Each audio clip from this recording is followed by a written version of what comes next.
Jawaban. Alana tergeletak di bawah kungkunan Zain.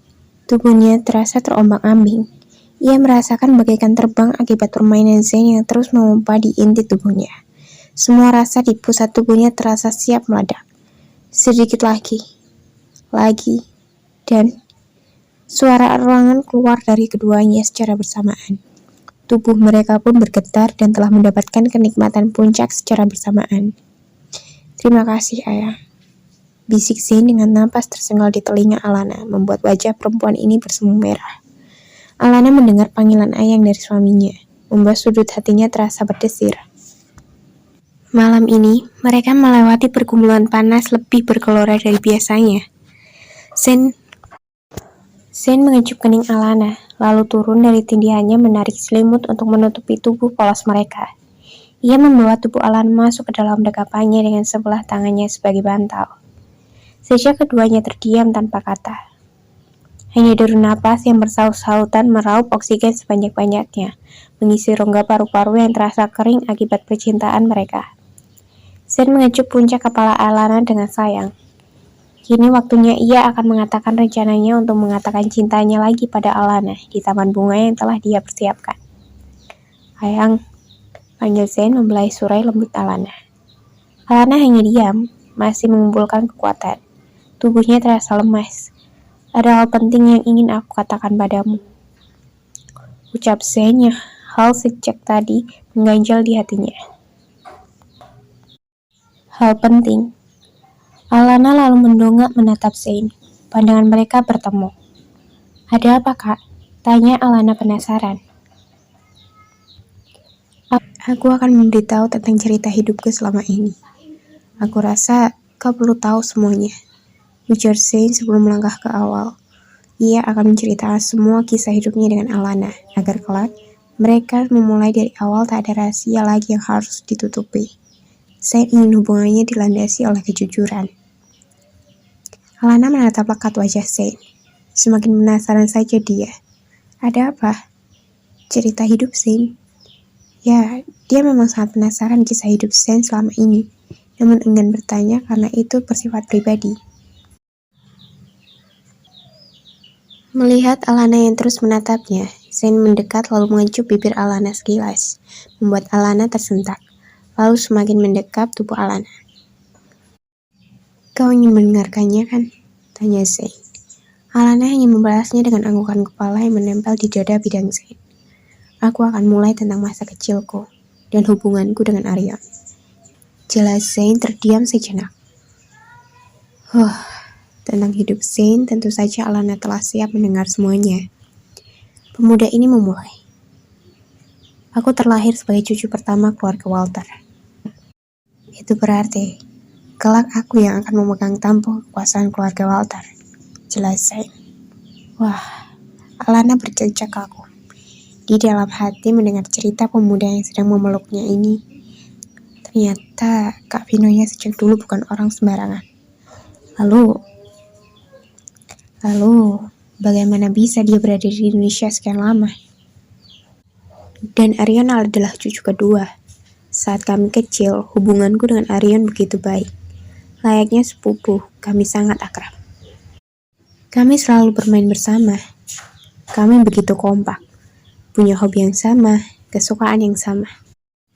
Kami hanya anak kecil yang bahagia. Tidak peduli bagaimana carut-marutnya keluarga Walter tentang kekuasaan. Jelas Zain. Alana menarik sudut bibirnya, membayangkan Zain dan Aryan akur pasti manis sekali. Hingga ibuku berpisah dengan ayahku. Mereka bercerai.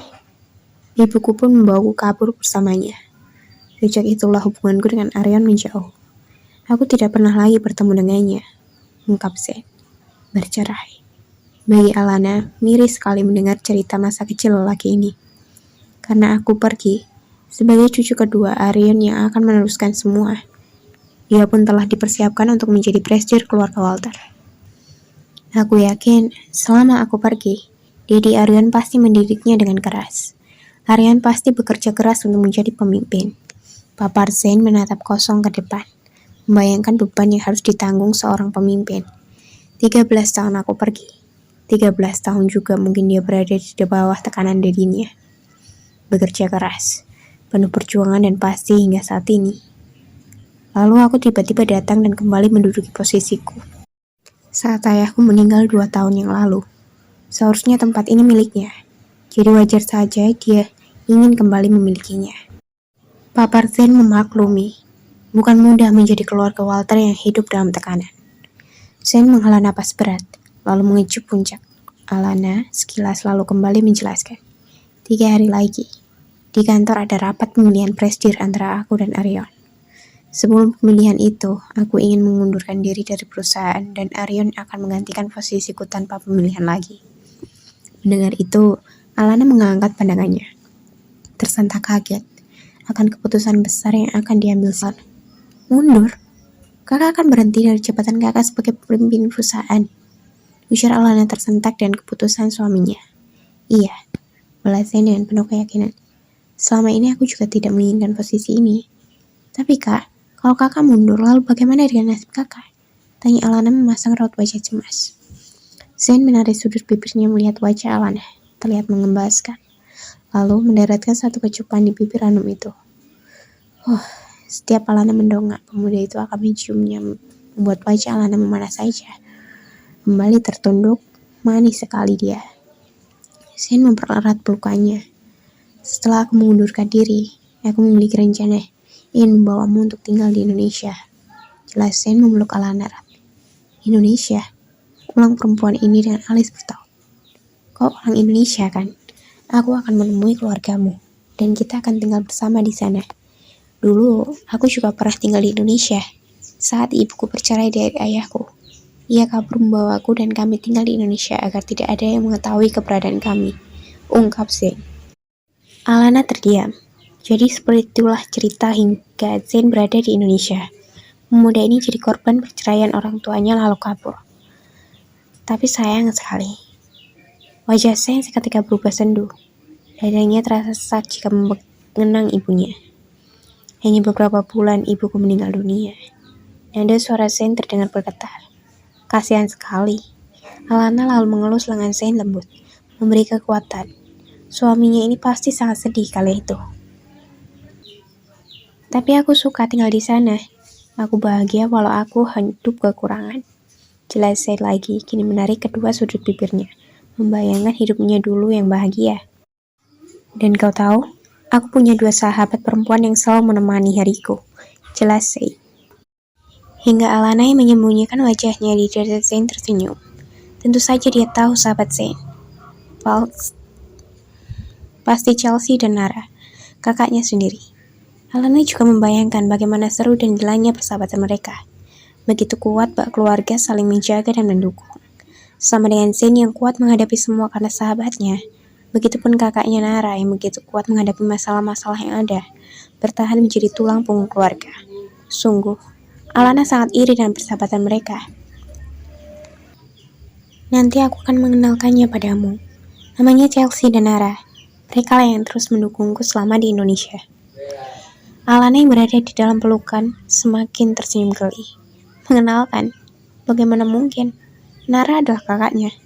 Oh astaga, pasti semua terkejut jika tahu mereka telah menikah. Karena itulah kami sering ikut membantunya. Dan mulai dari sanalah kami bertiga sangat suka berada di suasana pernikahan. Karena di acara pesta seperti itu akan ada tawa bahagia. Mendengarkan suara musik yang keras, kadang kami bernyanyi bersama. Seakan semua masalah menghilang. Dan terpenting, ada makan enak dan ada jeda sejenak dari ucapan Zen. Makan enak dan gratis sepuasnya. Kakak Zen mengingat masa lalunya bersama dengan 2 sahabatnya benar-benar gila. Ya, kami memang senang dengan suasana pernikahan. Hingga kami bertiga mengurus pernikahan. Chelsea mendirikan WO sendiri, sedangkan aku sebagai fotografer, dan Nara sebagai MUA di pernikahan. Setiap hari berjalan dengan keseruan, dan aku pun sudah tidak ingin kembali lagi menjadi Zen Arsene Walter yang penuh tekanan itu. Aku memutuskan menjadi Alvino Dirga, jelas Zen antusias. Aku berada di Indonesia selama 13 tahun, sampai suatu hari sebuah tragedi terjadi. Adik Nara, adik perempuan yang juga sangat aku sayangi sejak kecil dan sudah aku anggap seperti adikku sendiri mengalami kecelakaan. Dia adalah kesayangan kami semua. Dia mengalami kecelakaan, bahkan kritis. Dia membutuhkan biaya yang besar untuk pengobatannya. Aku pun tak tega. Karena itulah, aku menggunakan kartu pemberian dari ibuku untuk membayar semuanya. Aku menggunakan uang keluarga Walter, hingga mereka bisa melacak keberadaanku. Jelas Zane, adik kecil. Ujung hati Alana seketika bak diremas. Dada Alana terasa sesak. Adik kecil yang disayangi oleh Vino adalah dirinya. Jadi selama ini, mata matanya mulai berkaca-kaca. Air matanya siap jatuh, namun mencoba menahannya. Ternyata karena menolongnya lah Kak Vino-nya pergi, dan hidup di Jerman sebagai Zen yang tidak pernah diinginkan lagi. Begitu banyak pengorbanan lelaki ini yang dia lakukan untuknya. Dan kini, dia telah menikahi adik kesayangannya itu. Alana, aku punya rencana setelah aku mengundurkan diri sebagai presidir. Aku ingin membawamu tinggal di Indonesia, menjalani hidup bersamaku sebagai Alvino Dirga. Memulai semua dari awal bersamamu. Aku akan bekerja sebagai juru kamera di pernikahan lagi. Hidup sederhana sebagai Vino. Tidak ada kemewahan lagi, kata Zane akan rencananya. Apa kau ingin memulai semua dari awal bersamaku? Hidup sederhana. Aku tidak punya apa-apa, bahkan rumah. Alana hanya diam. Tak ada jawaban darinya. Rasanya, ia ingin menangis sekuat-kuatnya. Dan kini air mata itu lolos dari ujung netranya. Melihat Alana tidak bereaksi, Zane mengangkat wajah Alana, mempertemukan pandangan mereka. Meneliti manik mata Alana memerah terlihat sedih setelah mendengar rencananya. Istrinya ini pasti sedih mendengar hidup susah yang akan dijalani nanti saat di Indonesia. Itu pikir Zane. Kok sedih aku tidak menjadi presiden lagi nanti? Tanya Zane. Alana menggeleng cepat. Kau takut ya aku tidak bisa memenuhi kebutuhanmu?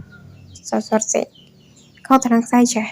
Penghasilanku sebagai fotografer pernikahan masih cukup untuk membiayai perawatan wajahmu, skincaremu, alat make upmu, dan kebutuhanmu. Kau tidak perlu khawatir, ujar Zane. Ia tahu istrinya ini kan selalu harus tampil cantik. Pasti banyak biaya yang harus dikeluarkan untuk perawatan kecantikan untuk istrinya yang suka sekali berdandan ini. Kau tenang saja, semua biaya dari jadi juru foto semuanya untukmu.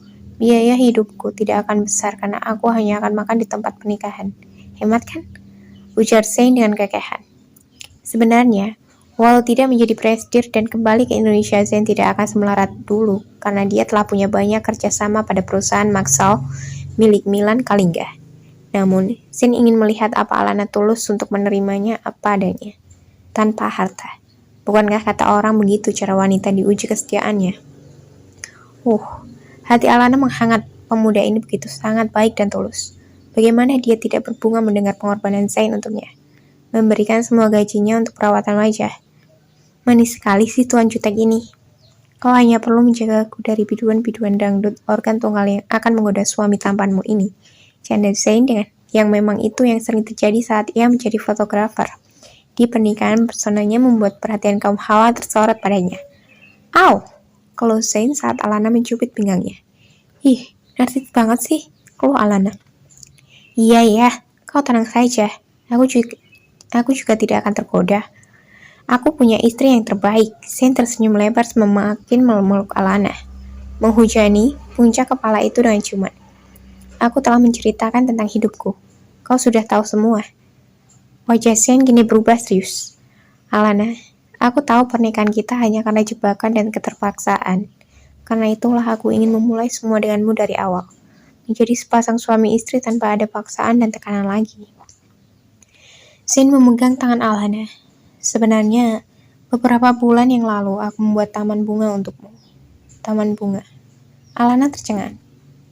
Taman bunga untukku? Ulang Alana seakan tak percaya. Iya, aku berencana mengatakan perasaanku padamu di taman bunga itu. Tapi gagal karena aku keburu keceplosan karena cemburu pada Arion. Taman bunga itu bukti jika aku sangat mencintaimu dan ingin bersamamu selamanya, ungkapnya. Zane menangkup wajah Alana. Tatapan mereka bertemu. Tapi, tidak adil rasanya jika aku tidak bertanya tentang perasaanmu dan apa yang kau inginkan. Aku tidak mungkin memaksamu berada di sisiku jika kau tak ingin. Taman itu akan menjadi awal untuk hubungan kita, sebagai suami istri. tanpa adanya paksaan. Apa kau bersedia hidup bersamaku atau tidak? Alana terdiam, melanjutkan pernikahan ini. Ya Tuhan, sama seperti Zain, dia juga punya rahasia yang belum ia ungkapkan pada pemuda itu. Apa Zain akan menerimanya? Besok malam, aku akan menunggumu di taman bunga itu. Jika kau datang, itu berarti kau juga ingin meneruskan pernikahan ini, dan kita akan pergi dari sini. Tinggal di Indonesia dan kau hanya akan hidup sederhana sebagai istri juru foto pernikahan dari Alvino Dirga. Bukan lagi Zain Arsian Walter yang memiliki segalanya. Tapi jika kau tidak datang, itu berarti kau tidak ingin melanjutkan pernikahan ini, ujar Zain. Semua terserah padamu kali ini. Aku tidak akan memaksamu. Pilihan ada di tanganmu. Melanjutkan pernikahan ini atau tidak. Jika kau tidak datang ke taman itu, maka aku... Zain terdiam sejenak. Sejenak memberi jeda, lalu menarik napas panjang. Aku akan melepaskanmu, ucap Zain dengan keyakinan. Alana membeku, jantungnya seakan terjun bebas. Melepaskanmu. Saatnya dia bebas.